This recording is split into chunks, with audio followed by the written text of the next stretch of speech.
The text message from my sister Victoria arrived on a Wednesday afternoon, 3 days before Easter. Hey Emma. About Sunday's brunch at Mom and Dad's. Maybe skip this year? Derek just made VP at Silvercrest Capital. The partners will be there. Your situation would be awkward. You understand. I stared at my phone screen in my corner office on the 47th floor of the Pinnacle Tower. Through the glass walls, I could see my team of 83 employees working across the fintech startup I'd founded 6 years ago. The company that had just closed a $180 million Series C funding round. The company that Forbes had called the most disruptive force in institutional investment technology. My situation. I typed back, okay. Victoria didn't know what I did. None of them did. When I'd left home at 22 with my computer science degree and $3,000 in savings, my family had written me off as the failure. The one who couldn't handle real pressure. The one who'd chosen some tech thing, instead of following Dad into commercial real estate or Victoria into wealth management like respectable people. If you've ever been dismissed by family who had no idea what you'd actually accomplished, leave a comment. You're not alone in this. For 6 years I'd let them believe whatever they wanted. When they asked about my job at family gatherings, I'd say, software development, and change the subject. When Victoria bragged about her analyst position at Morgan Stanley, I'd congratulate her. When Dad talked about his commercial properties, I'd nod politely. I wasn't hiding exactly. I was building. And I'd learned early that family who'd never believed in you wouldn't suddenly start just because you proved them wrong. They'd just find new reasons to dismiss you. My company, Quantum Financial Systems, had revolutionized how institutional investors managed algorithmic trading. Our AI-driven platform processed $4.2 billion in daily transactions across 47 countries. We'd landed contracts with 3 of the top 10 global investment firms. The company's current valuation, $680 million. But to my family, I was still Emma who does computer stuff. The backstory went deeper than they knew. I was 12 when I realized I was different from Victoria. She was the golden child, beautiful, charming, following every rule. I was the quiet one with the books, the one who preferred coding to social events, the one who asked too many questions about why things worked the way they did. Emma's difficult, Mom would tell relatives. Always has been. When I was 16, I'd presented an award-winning computer science project at the state competition. I'd won first place and a $10,000 scholarship. Victoria had driven me there, spent the whole event on her phone, and on the drive home said, "It's kind of sad how you need these little tech trophies to feel special." Dad hadn't come to the competition at all. Real business happens in boardrooms, not computer labs, he told me. I'd gone to State University on scholarships, not because I couldn't afford better, but because they had the strongest computer science program in the region. I'd graduated summa cum laude at 21. My parents came to graduation but left before the departmental awards ceremony where I received the Outstanding CS Graduate Award. "We have a dinner reservation," Mom had explained. "Victoria's boyfriend is in town." After graduation, I'd worked at a major investment bank for exactly 14 months. Long enough to understand how their trading systems worked. Long enough to realize I could build something better. Long enough to see the massive inefficiencies in how institutional money moved. I'd quit on a Tuesday, told my parents on Wednesday, and listened to Dad's 40-minute speech about throwing away stability and disappointing everyone. "You're making a huge mistake," Victoria had said. "But that's typical Emma. Always thinking you know better than everyone else." I'd started Quantum Financial Systems in my 600-square-foot apartment with 2 co-founders from my university days, Marcus and Priya. Both had believed in the vision when I'd pitched it over coffee. Both had families who'd supported their risk-taking. The first year was brutal. 16-hour days. Ramen for dinner. Max credit cards. We'd lived on the edge of financial collapse for 11 months. Then we'd landed our first client, a mid-size investment firm willing to trial our platform.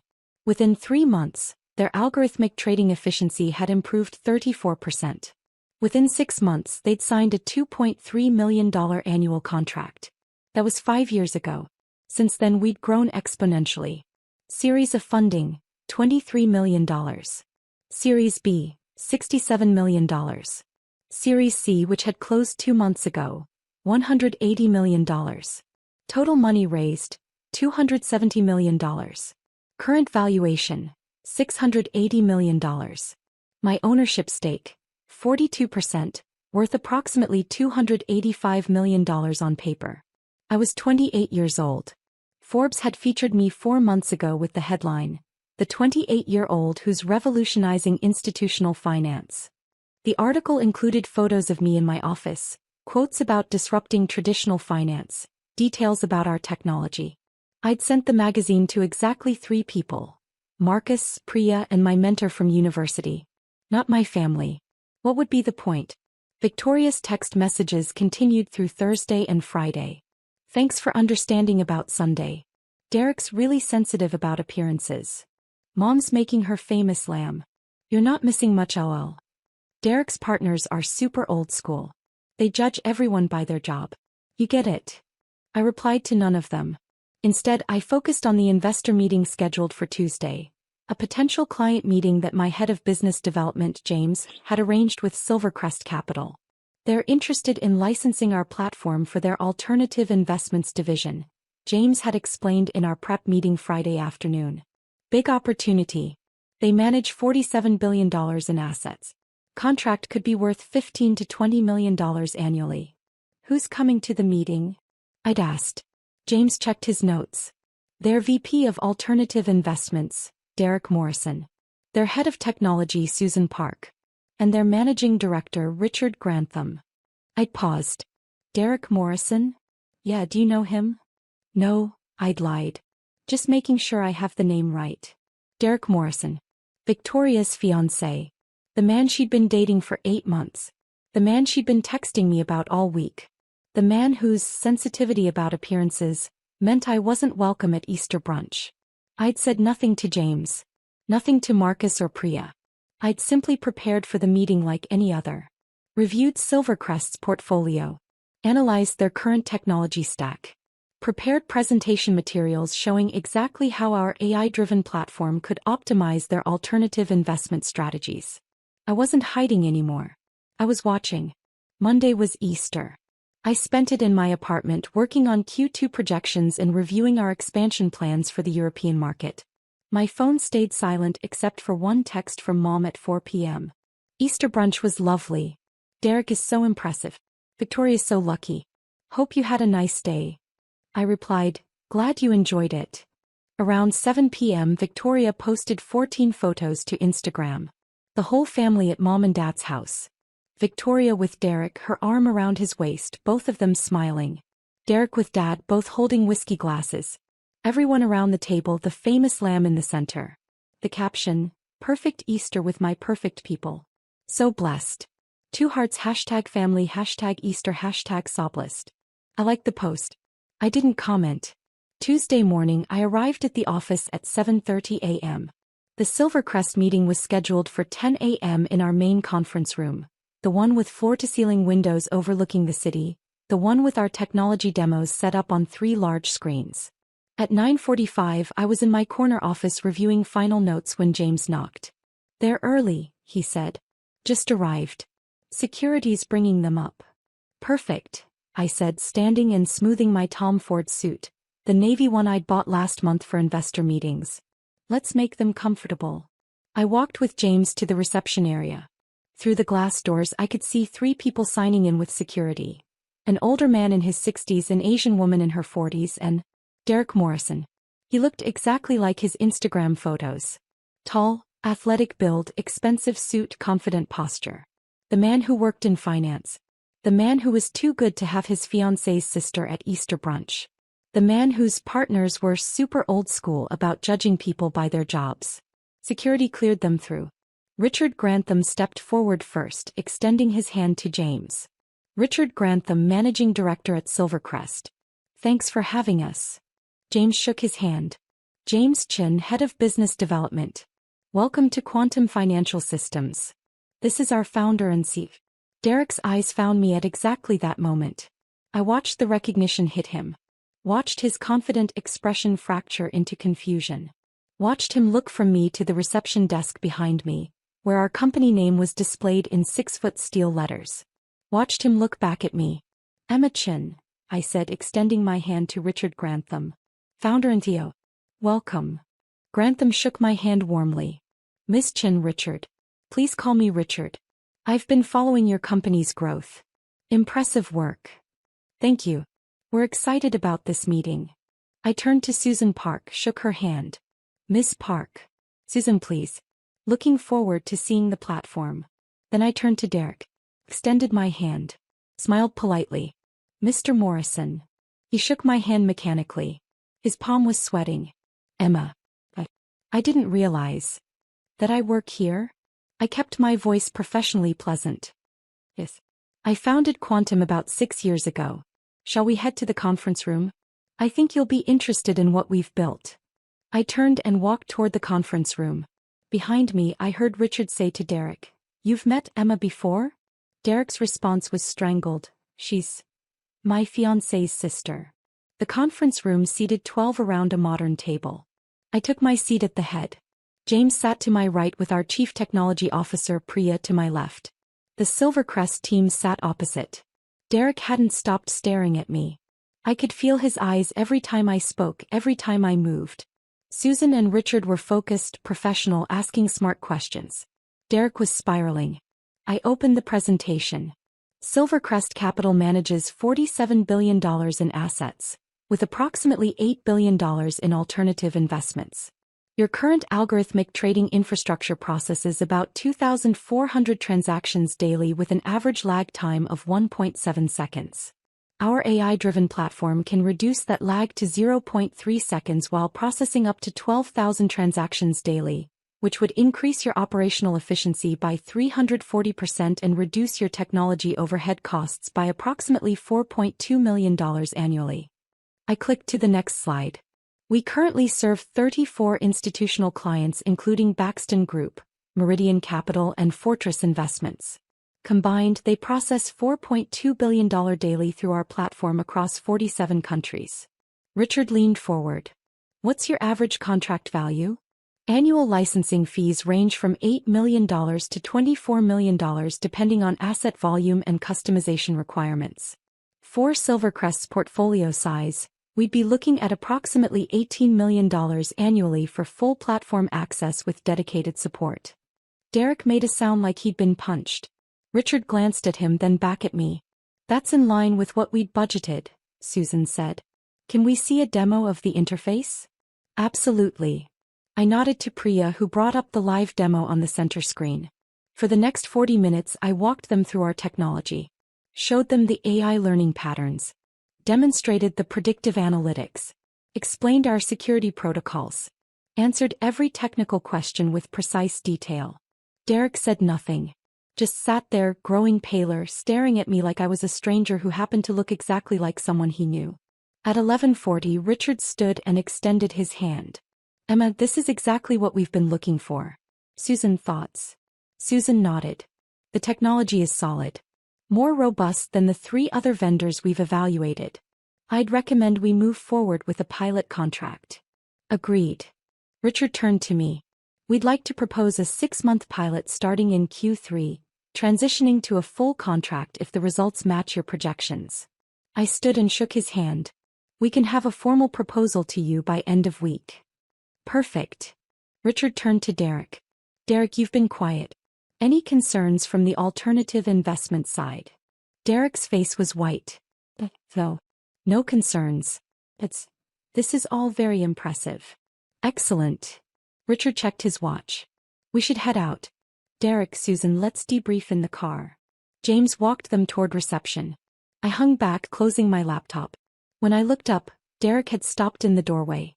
Richard and Susan were already at the elevators. Derek turned back. Emma, he said quietly. Does Victoria know? I met his eyes. Does Victoria know what? That you're this. He gestured around the office. That you're a CEO. That your company is worth. What did Forbes say? $680 million. Ah. I smiled. You read the Forbes article. It's on your wall. He pointed to the framed magazine cover visible through my office glass walls. The cover where I stood in front of the New York Stock Exchange with the headline, "The FinTech Disruptor, How Emma Chin Built a $680 Million Empire by Age 28. Yes, it is. Does she know? He repeated. Victoria knows I work in software development. She's never asked for details. Neither has anyone in my family. Why would I volunteer information that doesn't interest them? She said you. He stopped. Started again. At Easter she said you work some entry-level IT job. That you've never been ambitious. That you're the family disappointment. Did she? It wasn't a question. Emma, He ran his hand through his hair. She uninvited you to Easter brunch. She said your job would embarrass me in front of my partners. Yes. She texted me on Wednesday. I picked up my laptop. Your partners are here now. Were you embarrassed? His face went red. No. No, obviously, Emma, this is huge. This is massive. You're running a company that could be Silvercrest's primary technology vendor. If Richard finds out that Victoria didn't even want you at a family brunch because my job would embarrass you? I finished. Derek, here's what's going to happen. Your team is going to submit a formal RFP by Friday. My team will respond with a comprehensive proposal by the following Wednesday. You'll spend 3 weeks doing due diligence on our technology, our financials, our client references. Then you'll offer us a pilot contract worth approximately $5.8 million for 6 months, transitioning to $18 million annually after successful completion. I walked past him toward my office. At the doorway I turned back. That's our professional relationship. As for Victoria and Easter brunch, that's between you and her. Though I'd suggest you ask yourself what kind of person judges their siblings' worth by their job title without ever asking what that job actually is. Emma. Enjoy your debrief, Derek. I look forward to receiving Silvercrest's RFP. I walked into my office and closed the door. Drop a comment if you've ever had someone judge you without knowing the full story. The reveal is always sweet. For 3 days nothing happened. Derek didn't call. Victoria didn't text. The silence was instructive. On Friday at 4:47 p.m., Silvercrest's formal RFP arrived via email to James. I reviewed it with Priya and our legal team. It was comprehensive, professional, exactly what we'd expected. Derek's name was on the distribution list but not the primary contact. I assigned the response to our business development team and moved on to other priorities. Tuesday morning my phone rang at 8:15 a.m. Victoria. I answered. Hi, Victoria. Emma. Her voice was tight. We need to talk. Okay. Derek told me about the meeting. Good. Silence. Then, why didn't you tell me? Tell you what? That your company, Emma, he said you're worth hundreds of millions of dollars. He said Forbes did a cover story on you. He said you've built some massive tech empire and you've been hiding it from everyone. I haven't been hiding anything. I've been working. There's a difference. You let us think you were nobody. I pulled the phone away from my ear for a moment. Took a breath. Put it back. Victoria, for 6 years, every time we've had a family gathering, I've told anyone who asked that I work in software development and technology. That's accurate. No one ever asked follow-up questions. No one ever said, tell me about your company, or, how's your business going? No one was interested. You should have told us anyway. Why? The question seemed to stall her. Because we're your family. The family that didn't want me at Easter brunch because my job would embarrass your fiancé? Silence. Victoria, you texted me on Wednesday and told me to skip Easter because my situation would be awkward for Derek. On Tuesday, Derek and his managing director sat in my conference room and signed an RFP that could bring $18 million annually to my company. So which version of my situation is actually awkward? That's not fair. What's not fair is deciding my worth based on assumptions without ever asking me a single question about my life. What's not fair is judging me as a failure for 6 years while I built a company from nothing. What's not fair is uninviting me from family events because you decided I wasn't successful enough to meet your standards. I didn't mean. Victoria, I need to go. I have a meeting. Emma, wait. Mom and Dad don't know yet. I haven't told them. But Derek said his partners are talking about this and you're worried about how it looks that you treated your CO's sister like she was beneath you? Silence. Here's what I'm going to do, I said. Nothing. I'm not going to make any announcements. I'm not going to show up at the next family gathering and make some dramatic reveal. I'm just going to keep living my life, running my company, and being polite at family events if I'm invited to them. If people ask me what I do, I'll tell them the same thing I've always told them. I work in software development and technology. If they want to know more, they can ask more. But Derek is going to complete his due diligence on my company. His team is going to recommend moving forward with a pilot contract. And either he'll explain to you why judging people by their job titles is problematic or he won't. That's between you two. Emma. I have to go, Victoria. Goodbye. I hung up. The messages started within hours. Mom called at 10 a.m. I didn't answer. She left a voicemail. Emma, Victoria told me something absolutely shocking. Call me immediately. This is your mother. Dad called at noon. I didn't answer. His voicemail. Emma-chan, call me back. We need to discuss this situation. Victoria texted at 2 p.m. Mom and Dad are freaking out. Why aren't you answering their calls? I replied, I'm working. Victoria, this is serious. Me, yes. Running a $680 million company is very serious. Requires focus. Victoria, don't be like this. I didn't respond. At 4 p.m., Marcus knocked on my office door. Your dad is in reception. I looked up from my laptop. Excuse me. Your dad says he needs to see you. Security doesn't want to turn him away without your approval. I sat back in my chair. Considered. Then nodded. Send him back. 2 minutes later, Dad walked into my office. He stopped 3 feet inside the door, staring at the space.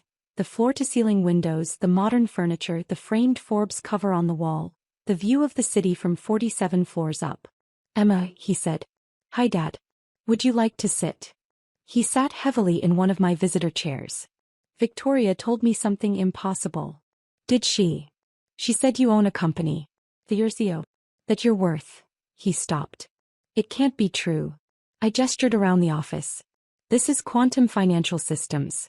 I founded it 6 years ago with 2 partners from university. We develop AI-driven algorithmic trading platforms for institutional investors. We currently serve 34 clients across 47 countries and process $4.2 billion in daily transactions. The company's current valuation is $680 million. My ownership stake is 42%. Forbes featured us 4 months ago. Dad stared at me. Why didn't you tell me? I did tell you. 6 years ago. I told you I was starting a technology company.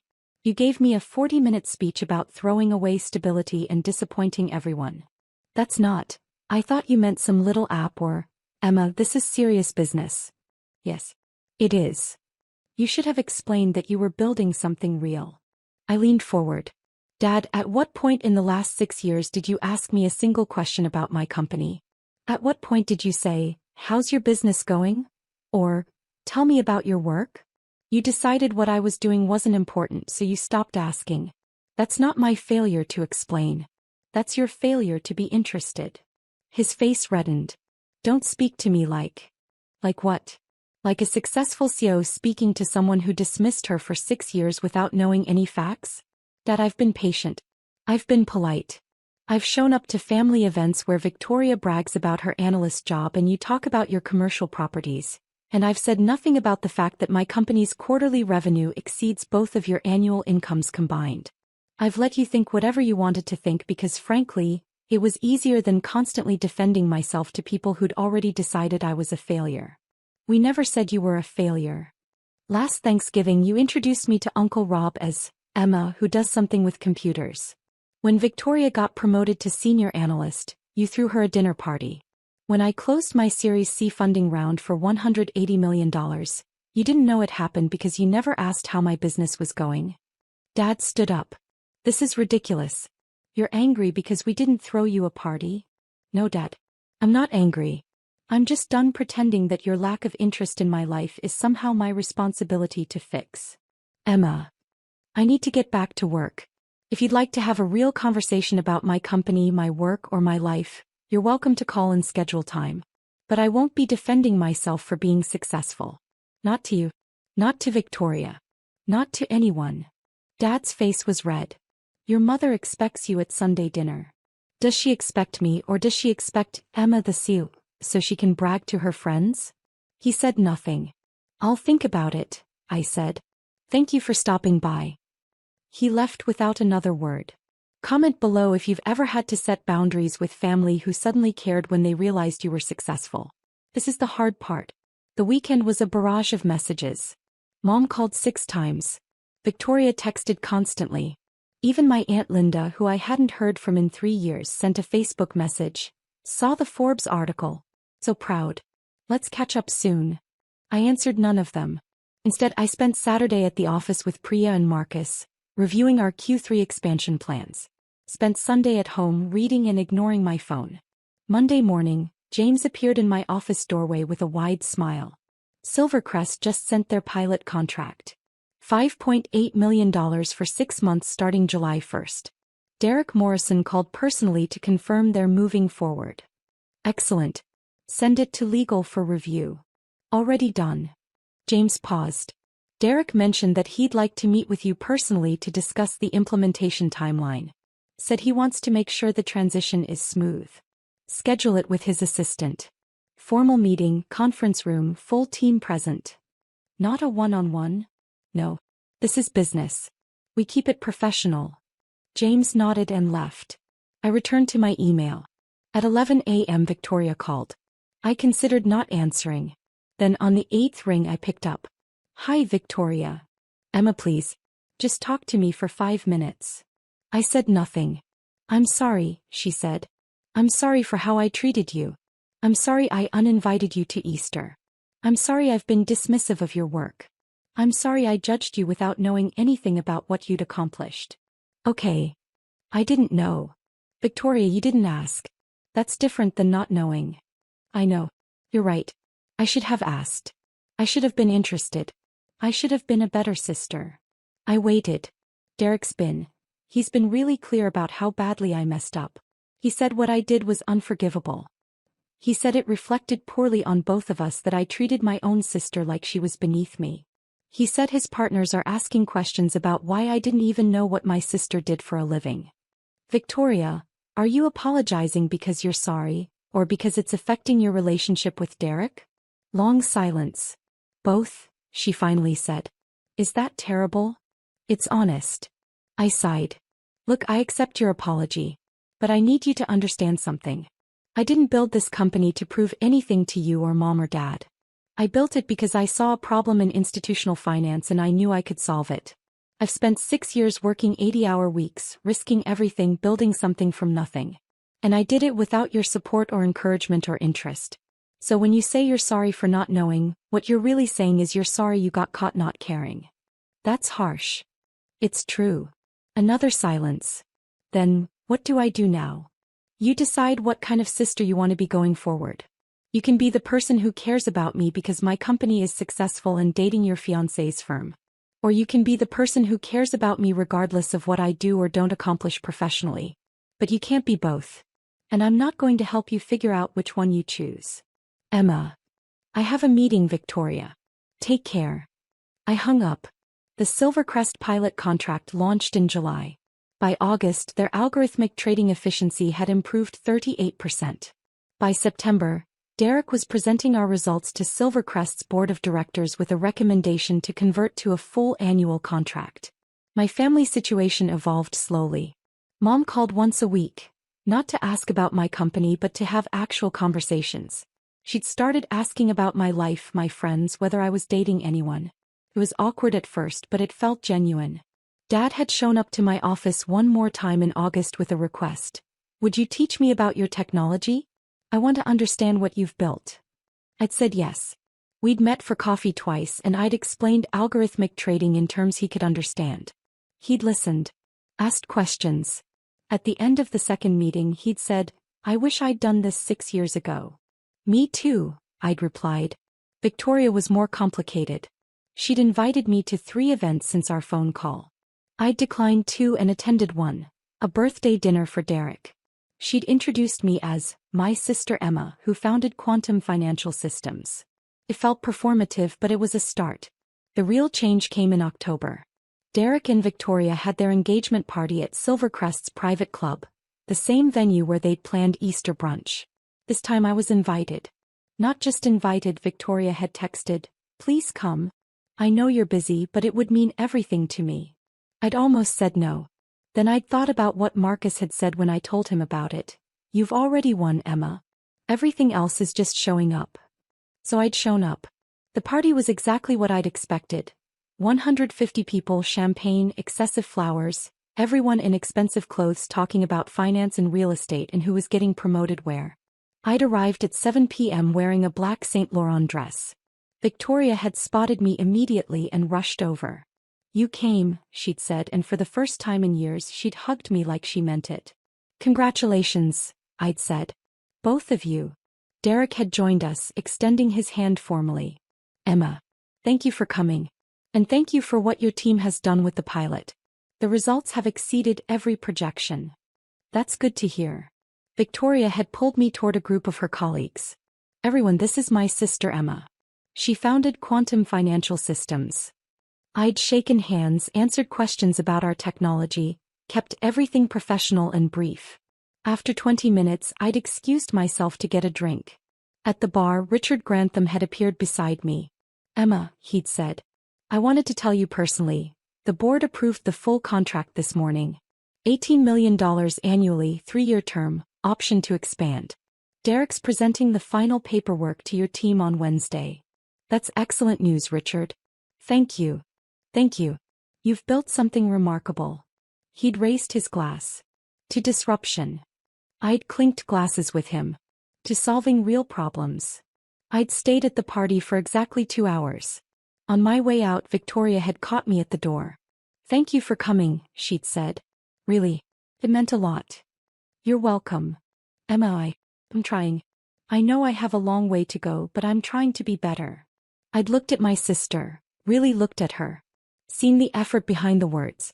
Seen the person who'd spent 6 years being the favorite, learning what it felt like to realize she'd been wrong about something important. I know, I'd said. Keep trying. Final question for everyone watching. Have you ever been underestimated by people who should have known better? Drop a comment with your story. And if this resonated with you, consider subscribing. We post stories like this every week about people who were dismissed, who built something amazing anyway, and who got the last word. Thanks for watching. Today, Quantum Financial Systems employs 127 people and serves 52 institutional clients across 63 countries. Our annual revenue is $94 million. The company's valuation has reached $890 million. We're planning our Series D funding round for next year, which will likely take us past the $1 billion mark. My family knows what I do now. Most of them have tried, in their own ways, to rebuild relationships that were damaged by years of dismissal. Some are more genuine than others. Mom asks about my work and actually listens. Dad has attended 2 industry events where I was speaking. Victoria texts me about things other than her own life. It's not perfect. It's probably never going to be perfect. But it's different than it was. The Forbes cover still hangs in my office. Not because I need the validation, but because it reminds me that I built something real despite everyone who said I couldn't. That I succeeded not because my family believed in me, but because I believed in myself. Derek Morrison is now the Senior Vice President of Technology Integration at Silvercrest Capital. His primary responsibility is overseeing Silvercrest's partnership with Quantum Financial Systems. We have monthly strategy meetings. They're professional, productive, and never awkward. Last month, Victoria asked if I'd be her maid of honor at the wedding. I said yes. Not because she deserved it, but because I've stopped measuring my decisions by what people deserve and started measuring them by what I want my life to look like. I want my life to include forgiveness where forgiveness is earned, progress where progress is made, and boundaries where boundaries are necessary. 3 days ago, Victoria and I had coffee. She asked about the Series D funding round. Asked intelligent questions. Took notes. At the end, she'd said, "I'm proud of you, Emma.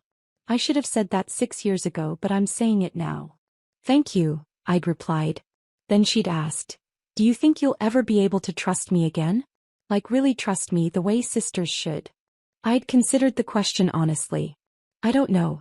But I think we can try. That's where we are now. Trying. Building something new from broken pieces. It's not the family relationship I wanted when I was 12 or 16 or 22. But it's the one we have. And maybe, eventually, it will be enough. My company is hosting its annual gala next month. a fundraiser for computer science education in underserved communities. I'm giving out $10 $50,000 scholarships to students who want to study technology but whose families think they should choose real careers.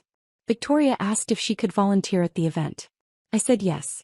Because success isn't just about building an $890 million company. It's about deciding who you want to be when you have the power to be anything. It's about choosing forgiveness without forgetting. It's about showing up for the people who show up for you, even if it took them years to figure out they should. My name is Emma Chin. I'm the founder and CEO of Quantum Financial Systems. I'm 28 years old and worth approximately $373 million on paper. But more importantly, I'm the person who didn't need her family's belief to succeed. I just needed my own.